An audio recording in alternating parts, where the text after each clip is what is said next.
आज मी तुम्हाला मस्तपैकी मशरूमची मस्तपैकी बिर्याणी दाखवणार आहे। चला मग आपण रेसिपीला सुरुवात करूया। या रेसिपीमध्ये तुमच्या मनापासून स्वागत आहे। आज मी तुम्हाला मशरूमची मस्तपैकी बिर्याणी करणार आहे। चला मग रेसिपीला आपण सुरुवात करूया। ह्या बघा इथे एक पाकिट मस्तपैकी मशरूम मी छाप करून मस्त असे काप करून घेतलेले।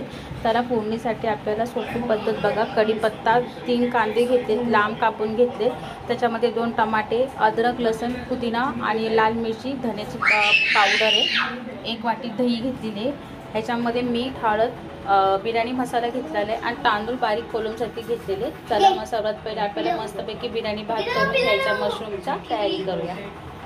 एका साईडला मी पाणी ठेवलेले गरम करून घ्यायला, जेणेकरून मस्तपैकी त्याच्यामध्ये आपल्याला गरम पाणी टाकून घ्यायचं, मस्त आपला सुटसुटीत भात होऊन जातो। एका साईडला आता मी मस्तपैकी कढई ठेवलेली, त्याच्यामध्ये आता आपल्याला कढीपत्ता टाकून घ्यायचा, तेल छान तापलेले।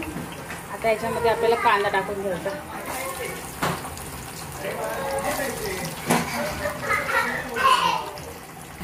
कांदा नरम झालेला आहे, त्याच्यामध्ये आपल्याला मस्तपैकी टमाटर टाकून घ्यायचा। याच्यामध्ये टमाटर टाकून घेतला की याच्यामध्ये 2 चमचे आपल्याला अद्रक लसणाचा पेस्टचा मसाला येतो तो टाकून घ्यायचा।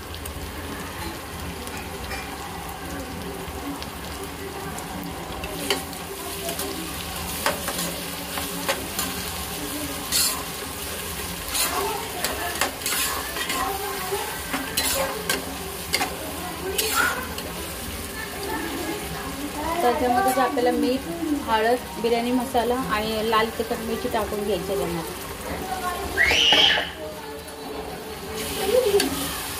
पूर्ण आपल्याला एकजीव करून घ्यायचा। याच्यामध्ये थोडासा मसाला छान आपल्याला असा भाजून घ्यायचा मसाल्यामध्ये, जेणेकरून मस्तपैकी आपला मसाला एक होऊन जातो। मसाला छानपैकी आपला झालेला आहे, त्याच्यामध्ये मस्त आपल्याला दही टाकून घ्यायची। दही टाकून घेतल्यावर याच्यामध्ये आपल्याला मशरूम टाकून घ्यायचे, परत आपल्याला मस्तपैकी एकजीव करून घ्यायचा छान असा।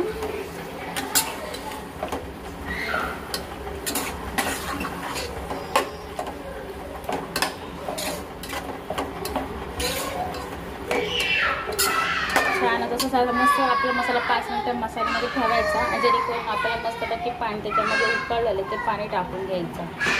तांदूळ पण मी एका साईडला धुवून ठेवलेले, जेणेकरून आपल्याला मस्तपैकी मोकळा सुटसुटीमध्ये भात करून घ्यायचा आहे। तांदूळ आता मी धुवून ठेवून दिलेले, आता हे पाणी आपल्याला ह्याच्यामध्ये चांगलं उकळून द्यायचं। हे बघा आता मसाला मस्तपैकी झाला, तांदूळ धुवून टाकले ते टाकून घ्यायचे याच्यामध्ये आपल्याला।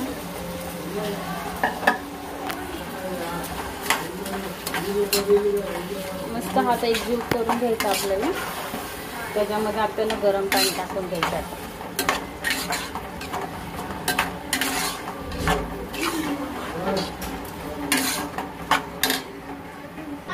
हे बघा आता मस्तपैकी छान मी पाणी टाकून घेतलेलं आहे, आपल्याला बारीक गॅसवरती मस्त त्याला उकळून द्यायचं छानपैकी। याच्यामध्ये मशरूम आणि भातामध्ये छानपैकी आता उकळून द्यायचं बारीक गॅस। मस्तपैकी आपलं सुटसुटीमध्ये छानपैकी भात झालेला आहे। आता आपल्याला आता मस्तपैकी गॅस बंद करून घ्यायचा, जेणेकरून आपला भात झालेला आहे। मस्तपैकी आपला छान मस्तपैकी मशरूम बिर्याणी आपली छान झालेली आहे। सोपी पद्धत आहे रेसिपी, तुम्ही पण बनवा आणि माझी रेसिपी कशी वाटली ते तुम्ही मला कमेंटमध्ये सांगा। माझा जर व्हिडिओ तुम्हाला आवडला असेल तर लाईक करा, शेअर करा, कमेंट करा, सबस्क्राईब करा, आणि माझा व्हिडिओ तुम्ही बघितला म्हणून तुमच्या मनापासून आभार मानते। थँक्यू।